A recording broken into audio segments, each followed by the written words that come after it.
Hello, Emily Francis. Welcome. Hello, hello. Welcome to the Boosting Achievement ESL Podcast again. Again, it's such a pleasure. Thank you so much. I'm so excited to have you here. Thank you for coming on.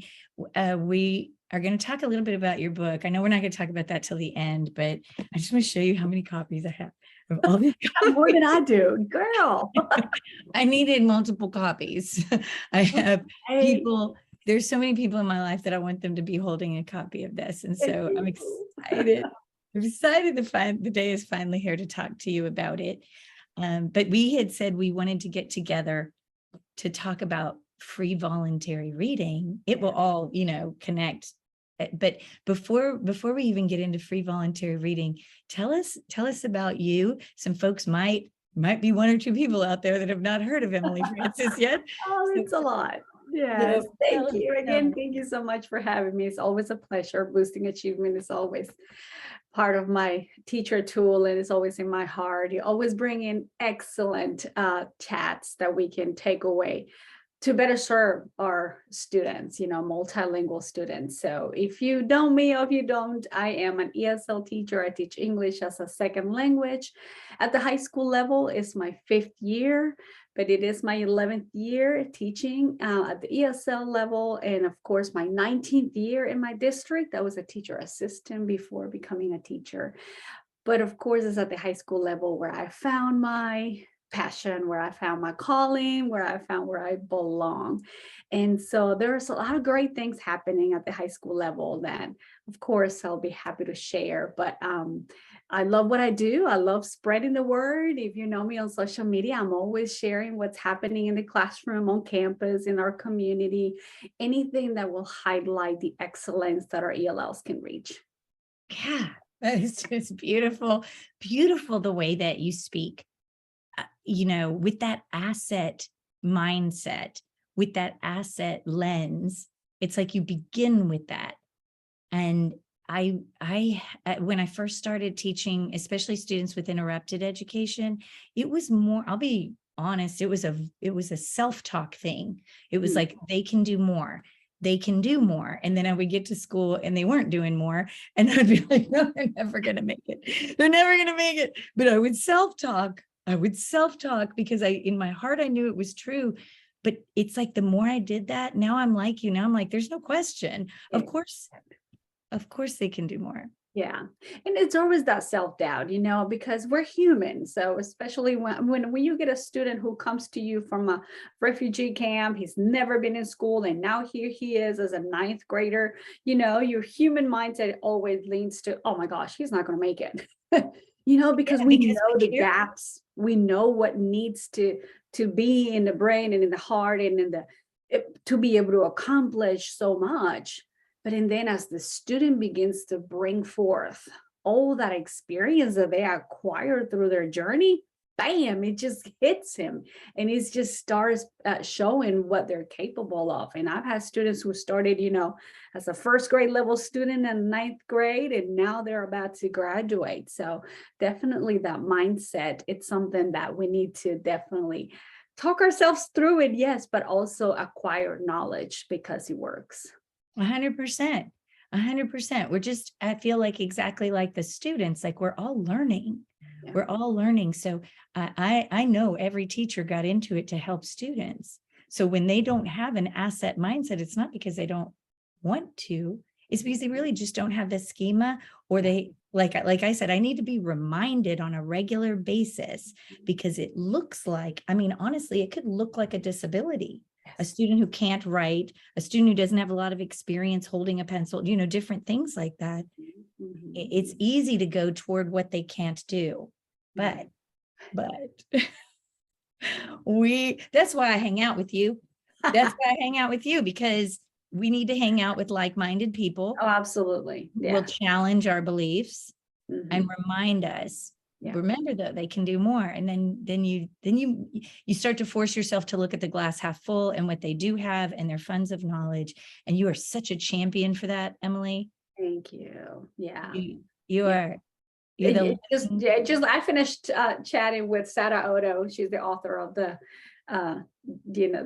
what is it, language lens. Language lens. Yes, she's amazing. And what we were just talking about, we as educators, our job is to teach the content. We get paid to teach that content, but our profession really goes beyond that, is being that hero that we wanted when we were in that classroom.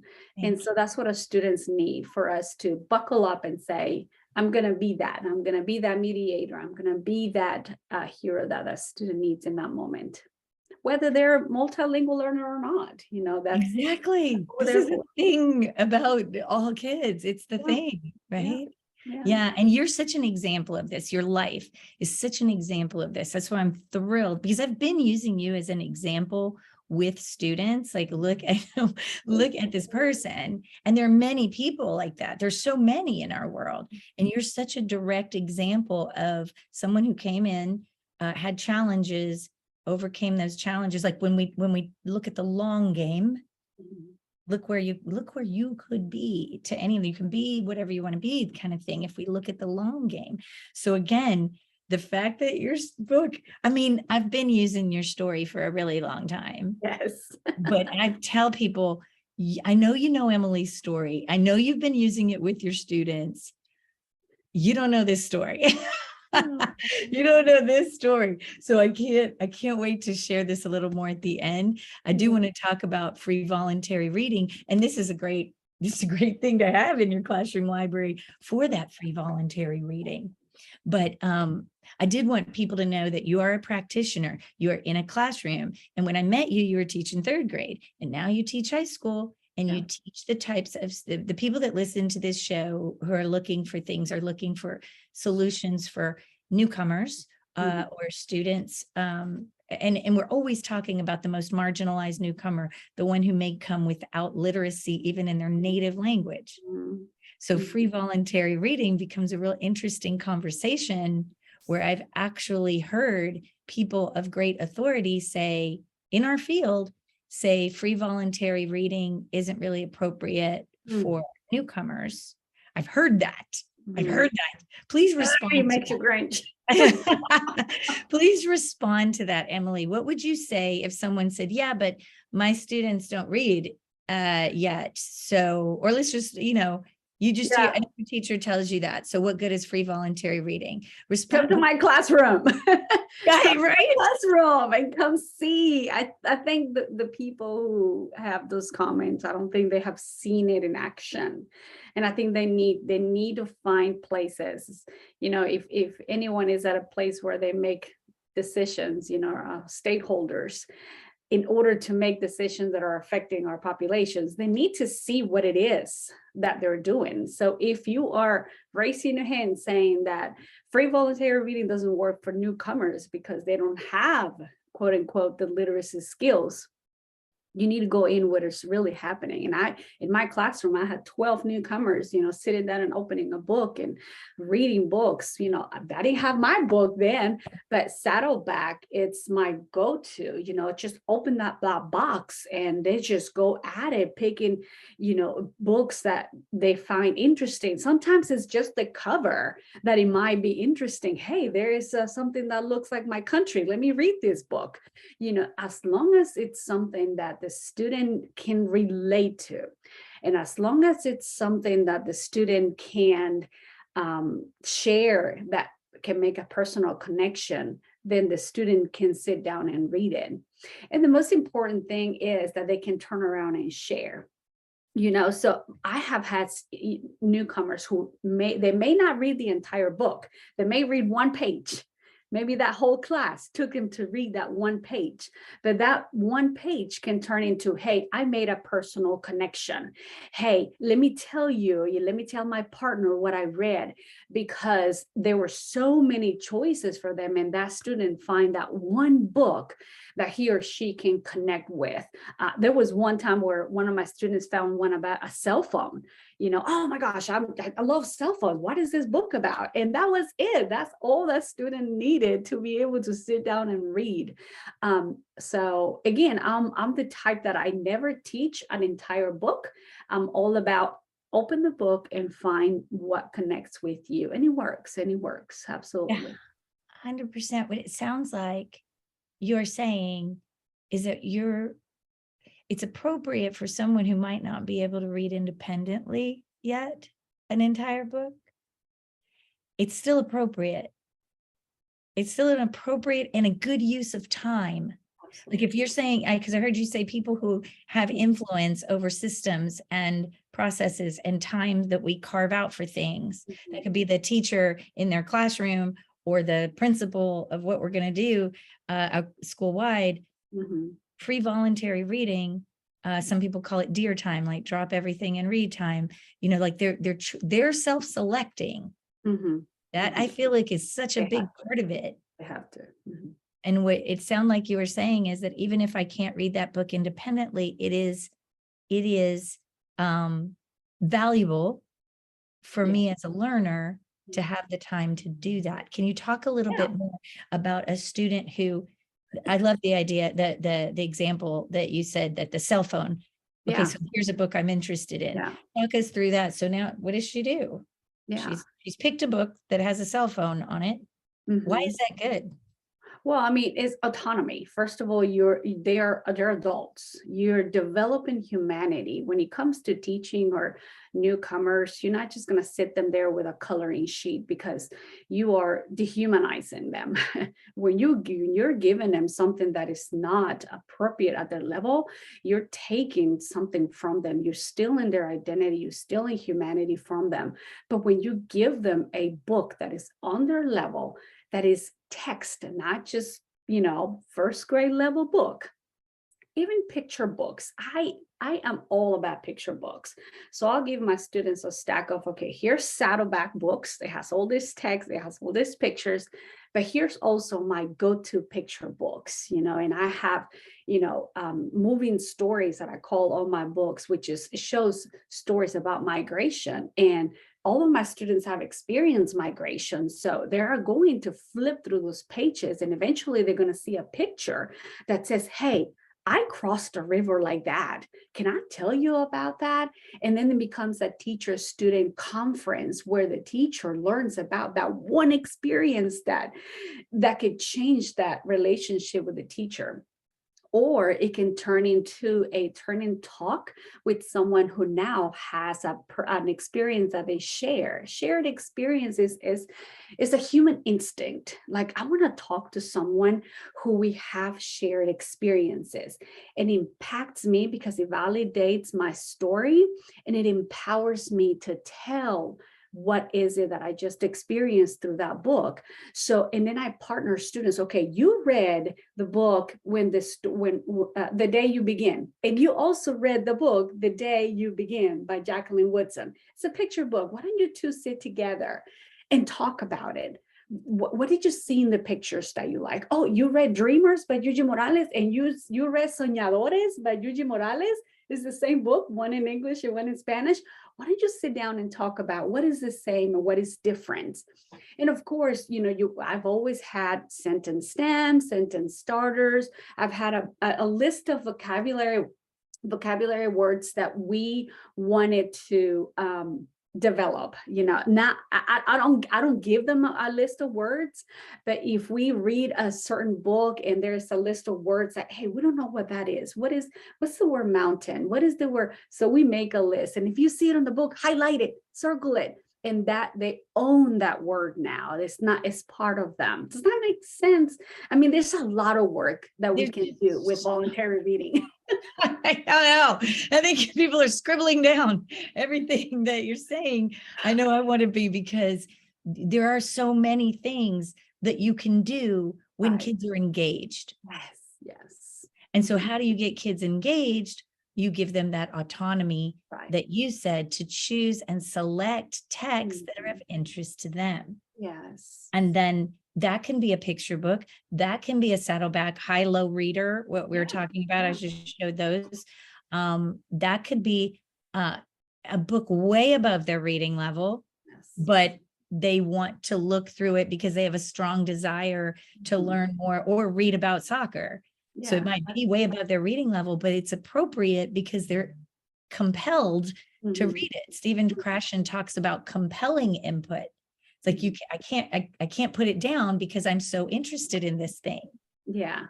So And one way that it's easy for you to choose what books to make available is when you start when you start the year, or maybe you already started it, but you can make like I am poems, I am frijoles, I am tamales, I am Mexico, I am soccer. When you make activities that you get to know what's interesting about the student, and then you post it in the room, that gives you ideas of what kind of books or what kind of magazines to bring in. So there is some pre-work that needs to be done before you provide text. That way you can actually provide what they really would like to pick from. Does that make sense? Yeah. Throughout your year, you're probably adding. Also, one of my favorite things is just showing the students how to use technology to access English text that they can't yet read. So I say that because there are a lot of places they can go, and I'll put some links in today's show notes of websites where they can select some texts on their own, like news in levels. News in levels. There are things happening in the world right now. I don't really do this with elementary because it's the real news. Right. But I do it with the elementary parents.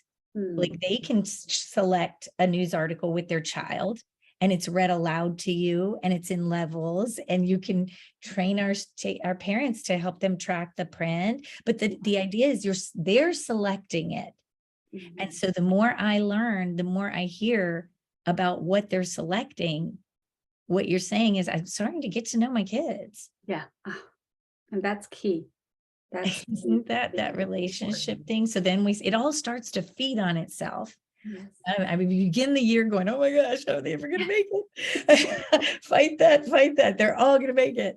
And then they start to reveal and more, and they're engaged. And so one of the things that we read in the beginning is text we wrote together, co-created text. Yes. But do they know why I want them to read it and reread it? Some of them select that during free voluntary reading time. That's good too. And that's going to have their names in it. It's going to have what we like about our school. It's going to have whatever we wrote together as a class. That again, I think is honoring what you're saying, that you're making it student-centered and from them and their interests. Right. That's important because and then you get the buy-in that they can make it in regular classrooms. They can make it in economics, they can make it in history, because in the ESL classroom, we are making them work at a grade level versus a coloring sheet. Because if, as an ESL teacher, a professional, if I am watering my content, if I am not, teaching at grade level, then my colleagues might see that, and then they do the same thing in the classroom. So the expectation, we have to set the bar. As a language acquisition experts, we have to set the bar. So when I post, hey, look at all the writing my newcomers are doing. Look at the presentation. So here's a video of Luis reading in English. Then a content teacher might see that and say, well, if he's doing that in her class, then he's going to do that in mine too. So we set the bar. We do that as language acquisition experts. Thank you for that. I mean, I do feel like the students are our best teachers. And I can say it a million times, but it's different when they see it. That just helps me as an educator raise my own bar every time I see what your students are doing. And thank you for posting all these things that you guys are doing. My students know, oh, here's another picture that's going to be on Instagram. They know it. They've signed releases for you, and they know you have come into the class. Yeah, we always had a couple that didn't want to be, and so they just sat off, where I wouldn't catch them in the camera or blur them off. But I knew that was helping me. Back then, it was really helping me to see Ton Nguyen's students, and that's how I met him, just watching the videos he posted of him and his students. And it's good. It's not that I didn't believe it, it's that we need we need to really see it again and again until it's just no question in our minds. And that is amazing. You're doing that for the field. I do want to mention, because some people will think, okay, great. So we're doing free voluntary reading and we're doing that. And it's giving them so many things about like SEL and social emotional and connecting with kids. And all of that is true. All of that is before we worry about anything else. Do they have a sense of belonging? Do they feel valued here? And you're the master at showing us what that can look like. But also, let's just go back to language acquisition. We were hired, like you said, EL teachers or newcomer teachers were hired to develop the target language. Mm-hmm. And Stephen Krashen's work right now, I mean, and for years, he's been saying it's all about reading. Mm-hmm. I know you think it's about output, mm-hmm. but at the end of the day, the more they read, the faster they'll go. Yes. And I do buy into that. I do. I want them to be comfortable. I am just quickly, I know people are just listening to this, but I'm sharing Emily Francis' Twitter page because this is also a YouTube video. So I want to say where you can get the show notes. Everyone can always get the show notes at the same link, bit.ly/BA podcast, all in capital letters. And you're looking for episode 112. But I'm scrolling because we do have video right now. She's at Emily Fran ESL. And so I haven't even looked at this, but I can guarantee you that if I scroll through a little bit, I'm going to come back to this in a second. I'll start seeing things that Emily is sharing for us that help, like things that are happening in her classroom or just mindset things, the books she's retweeting other people. Look right there. Today I met with my students. Oh my gosh. These are the former students. Yeah. And they saw themselves in this book that you wrote. Okay. This is a great segue to come back to your book that was just published. Before I do that, would you mind if I share what I did before I had your book? We should share that you do #PLC, the number 4 newcomers. Yes. Those are newcomer teachers. Yeah. Come follow Emily because she is doing things to help you. People are sharing in Emily's. Okay, I'm going to let you talk about that. Why don't you tell us first about PLC for newcomers? Well, PLC for newcomers started last year. Of course, I'm always sharing what I'm doing in the classroom, like, hey, look at my newcomers. So I started getting like private messages like, hey, I'm teaching newcomers and I can't get my students to do this, or what lessons can I teach to my newcomers?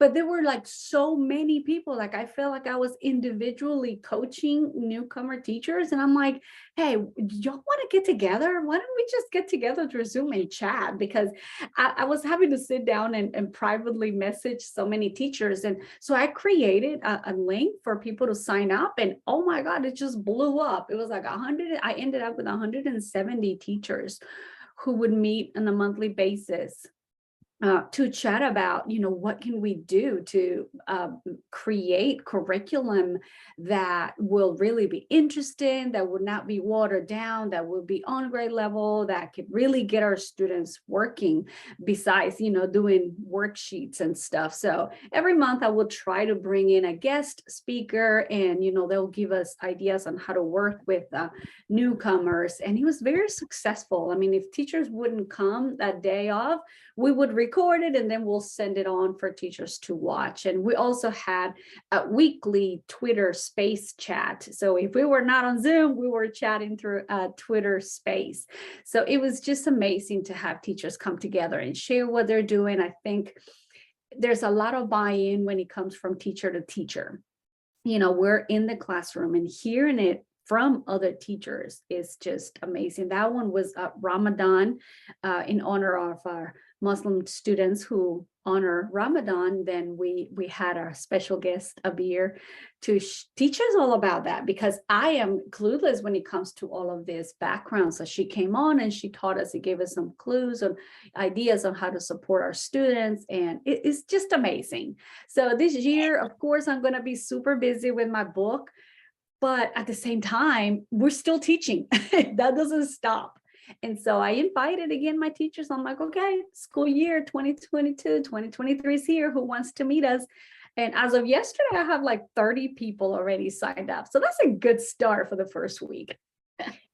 I mean, really, I know it's probably getting kind of almost overwhelming for you with the people that Yeah. are probably reaching out for either support, congratulations, here's a picture of me with your book, look what my students are doing now that you've showed us. I can see where it would be, I could see where that would happen. But I would offer you, Emily, that what you've given us, the gift that you've given in what you just described, is the gift of community. Mhm. And so whether you can do it this month or not, or whether you have to take a hiatus for self-care or whatever it is, you have started a ball rolling Yeah. around that hashtag PLC, the number 4 newcomers. This is just a professional learning community, and someone's out there. It doesn't always have to be the teacher. I love what you're saying. Like, I'm not the expert, so someone else is helping us. Just the community. Yes. That I can always count on you for community, for lifting up others, for showing us what's possible, that we're better together. Right. And so thank you so much for that. Thank you. Same as you. You are Well, one of our biggest cheerleader and coaches and everything else. Thank you. But I draw so much from you, and I appreciate it. I do want to tell folks, my students started to get excited when we found out.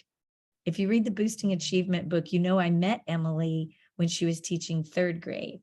Our class, we met on Twitter, and that's its own beautiful story. But somewhere down the line, Emily told us and my high school students that she had a story similar to ours, and she had written a blog post about it. So I do want to share, people can go right now to your Twitter at Emily Fran ESL. And if you click on her pinned tweet, we're doing this in 2022, if she doesn't change her pinned tweet for a while, her story is something that you could access right now. This is a beautiful thing to do as a shared reading with your students. How sometimes when we're going to have an author come, or we're going to read a book, we're going to research first, like, who is that person, or what is this about, and have more to talk to the students about. And this was always a really powerful shared reading with my class, is, chunk and talk, and chunk and talk, and track the print. And what did that mean? And and they start going, wait a minute, her story is so much like some of, you could make connections to any newcomer, really. Any new arrival student, but really any student going through challenges. And so I just want to lift you up for having that out there for everybody to learn a little bit more about you and your passion for your students and your story. It's really, really beautiful.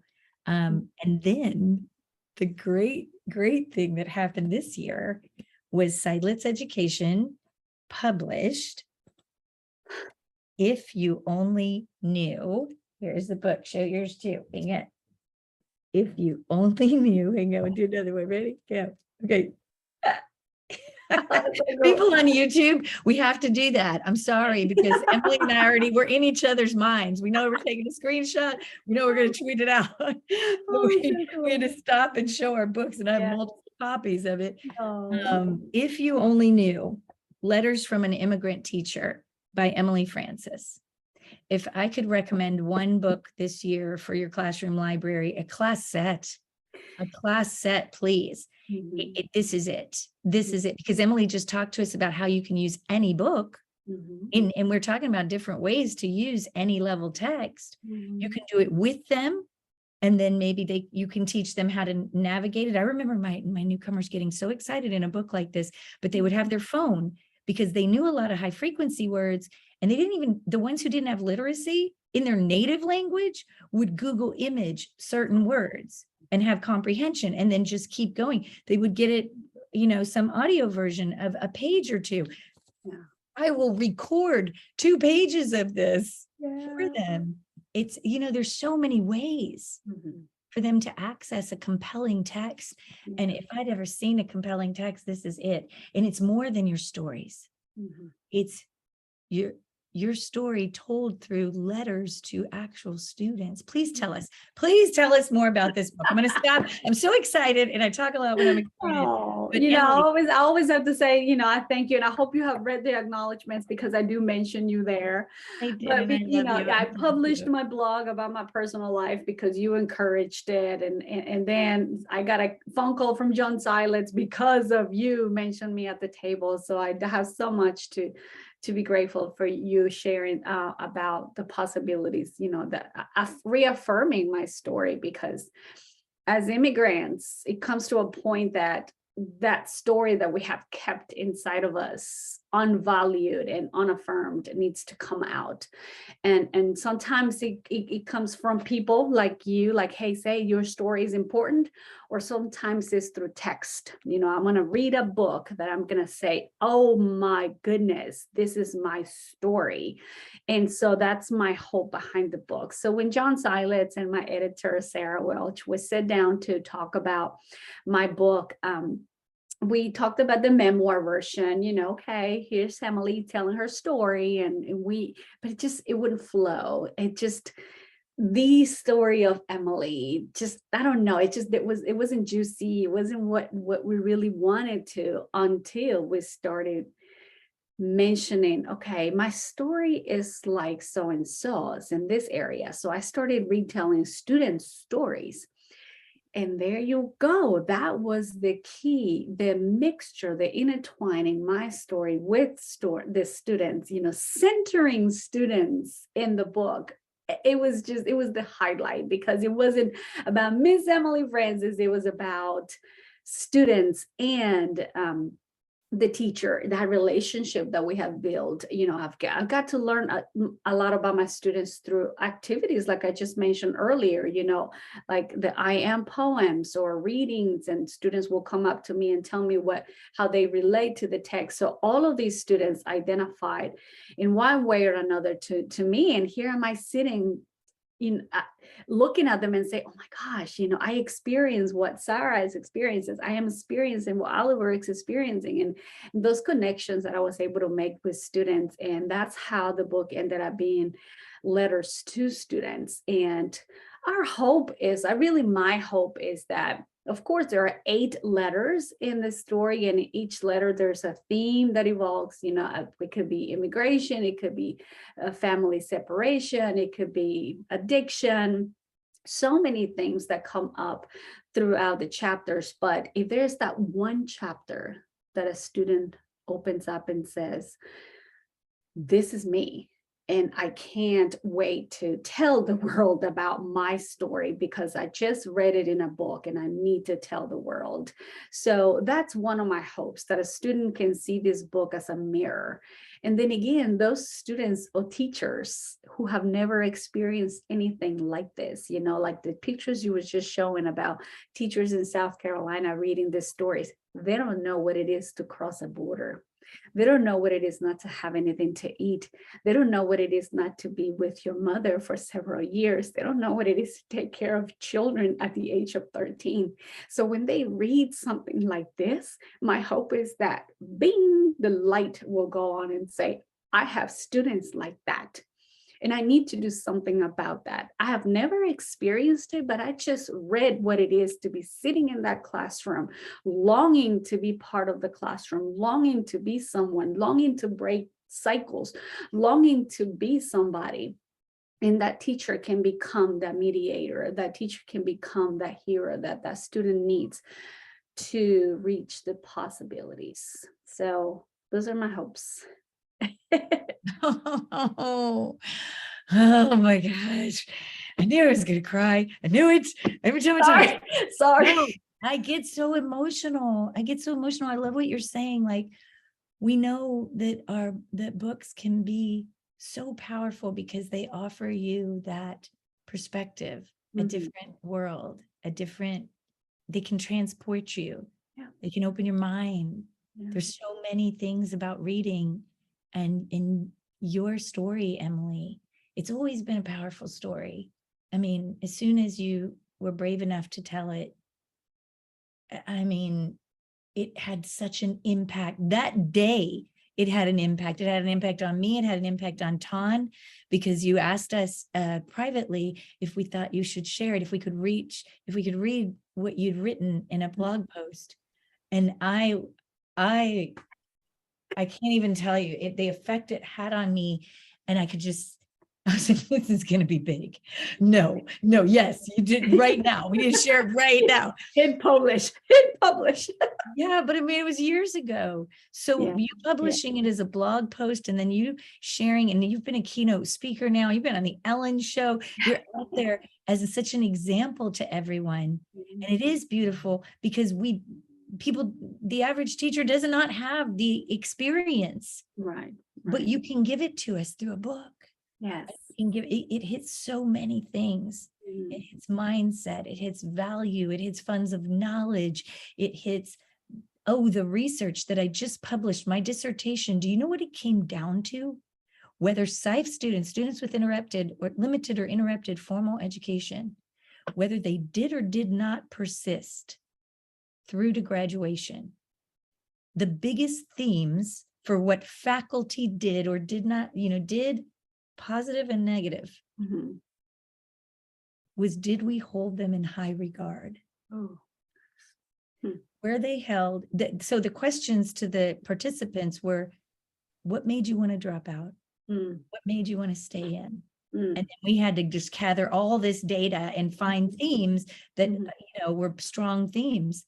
And it was I valued?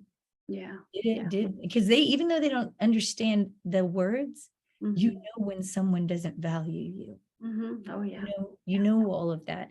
And doesn't that make sense, right? If I was coming into a new high school, do I belong there? Do the teachers feel like that I can do something? You talk about that a lot when you talk about what it was like to be a teenager coming into a high school, not having the language, but having the desire. Yeah.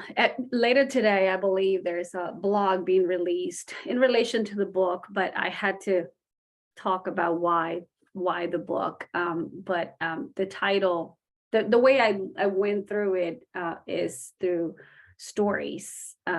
A student always will have a story to tell about the campus they attended, whether it's a good story or a bad story. And what do we want our students to tell about? If I belong, if you created an environment where you made me feel like I belong, I'm going to have a good story to tell about you, your classroom, and your campus. If I did not, then I will have a story, but it won't be a pretty one. It won't be a good story.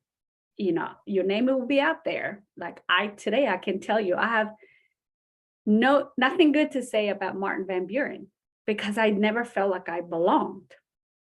And what do we want our students, like you were just saying about your dissertation, a certain sense of belonging. It's key for our students to be, even if they don't graduate, because I've had students who just didn't make it. They made 21, they did not graduate, but they left my campus with the sense of understanding that they have a place in society, that they can walk through RCC community colleges and get a GED and move on with their lives because they know their value. They know that they can contribute to our society. So it's really not about handing them that diploma. It's about how do we make them feel? What place do they have in our society?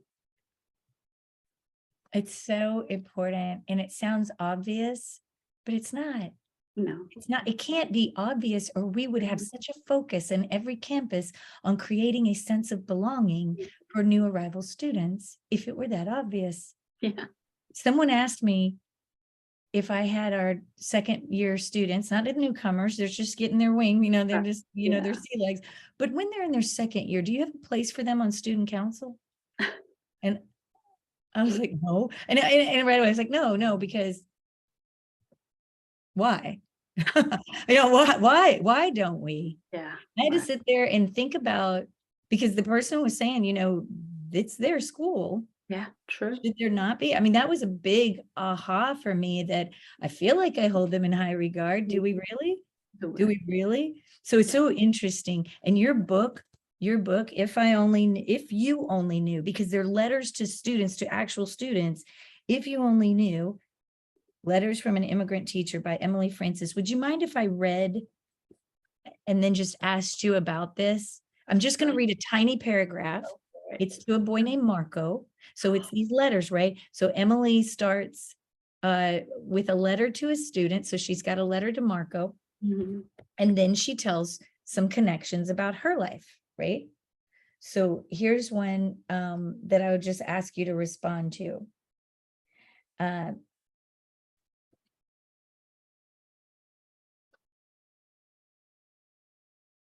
Emily is responding to this student by telling him what it was like when she first got out of high school and applied for different jobs. Even when they didn't require a diploma, there was always something else that held me back. I remember applying for jobs at banks and thinking how cool it would be to work in a nice, clean place like that. Some banks I applied for required a test to show how fast you could count money and process information. I'm not sure if it was my lack of confidence or my lack of English proficiency, but I was never able to pass those tests either. Another job I applied for was at an insurance office. All I was supposed to do was answer calls and sell the product. When I started practicing for the position, I was intimidated by the people on the other side of the line. I remember thinking, what if they ask me something I can't understand? What if I can't remember everything I'm supposed to know? So I called the next day and I told the office manager I wasn't interested. After that phone call, I realized I was not ready for the workforce. Even though I had completed my years of high school, I was not ready to contribute to society. I was scared and confused. I felt useless.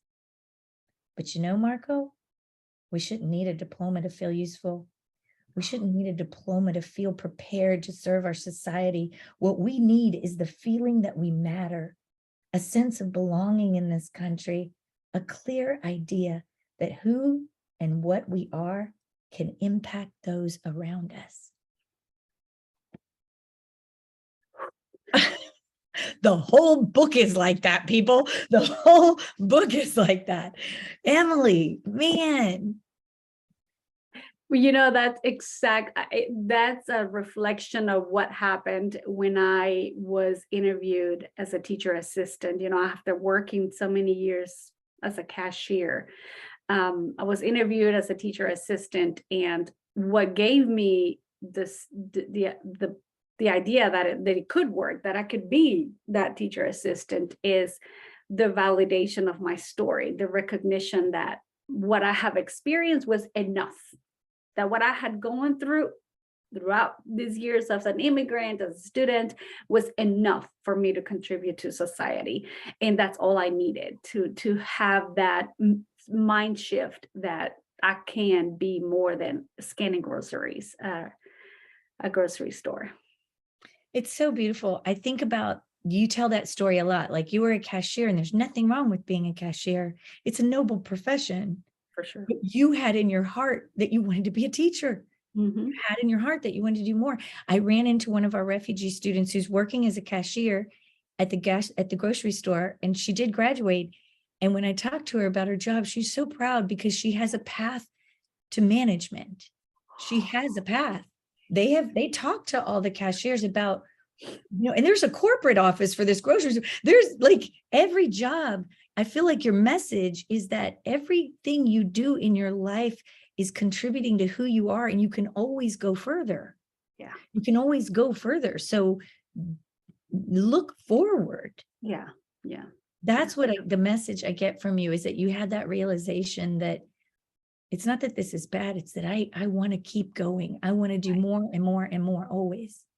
Yeah. It's doing whatever you're passionate about, whatever it is that you feel like I can contribute to society, whether it's cutting hair like my sister, whether it's running a 18-wheeler business like my other sister, whether it's a realtor as apartments as my brother. I mean, we all have that different choices to do, and you are contributing, but at the same time, the core of that contribution is who we are, not versus who people want us to be. 100%. I mean, 1,000. It's just so, it's so powerful. It's so powerful. Everybody brings value. Everybody's contributing to that should be our goal. Yeah. That should be our goal. Are we producing people who can contribute to society in a positive way? and know who they are and feel valued for who they are, and know that they are enough. They are enough. Thank you, Emily Francis, for today. Tell us about where we can get the book. I will definitely have it in today's show notes, where you can get a copy, a classroom set. And I know it has sold out on Amazon twice. I know. No, you can still get it though. Tell us. It'll be available next week. So if you listen to it September 27th, it should be back available on Amazon. But you can always go to the silenceeducation.com website, go to the store, and it'll be right there next to all the amazing silence books, especially next to Boosting Achievement.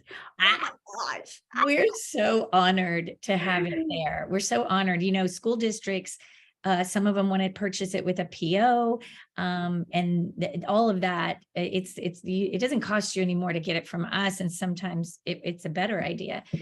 So we will have more than one place where you can get this book in today's show notes. We'll make sure, and just Google it. Just Google it and hit images. The hashtag is If You Only Knew Book. And the U is the letter U and the 4. I mean, If You Only Knew Book. Yes. Right.